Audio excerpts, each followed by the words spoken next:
Hi everybody, Driving with Dane here, coming to you with another quick informational video. This time we're going to talk about something kind of interesting, and that is how to jumpstart or trickle charge a hybrid vehicle. Now I know what you're thinking, why would you ever need to jump or trickle charge a hybrid vehicle? Doesn't the battery charge off the engine? And you would be correct. In this particular case, we're actually talking about the 12-volt battery. So something a lot of people don't know or don't necessarily think of is that hybrid electric vehicles and full electric vehicles actually still have a regular 12-volt car battery. That's because everything you can see in here in orange is all the high voltage stuff. That's for the actual hybrid system. This is way too much power to run things like your AC and touchscreen and center display. That would be way too much power.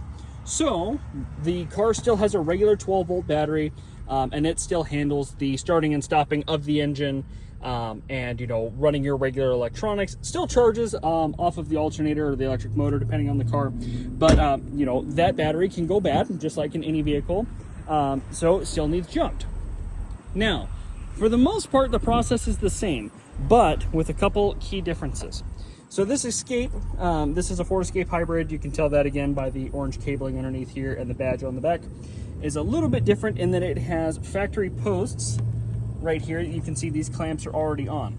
Now, if it didn't have these posts set up and there was just a battery sitting here, most of the time what people would do is they would clamp right next to each other and or clamp right onto the posts and either put your trickle charger on or put your jump box on and get it in and try and start the car. What happens though is you have this fuse box right here that is suddenly going to get a whole bunch of extra power sent through it because the car is trying hard to start, and that can actually damage things within the electrical system.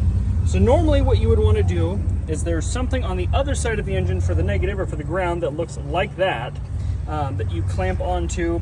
It's a little bit different in each vehicle, but you would clamp onto that with the negative, onto your positive terminal over here, and that way you have space. That gives the electricity a little room to dissipate, and that way it's not such an intense surge on this.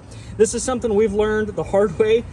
We had a couple issues come up, but we've since learned that. So I felt that might be kind of an interesting video, kind of an interesting topic. Not something that comes up all the time, but definitely good to know. So as always, like and subscribe if you enjoy videos like this. Keep driving with Dane, and let me know what else you want to see. Thanks for your time.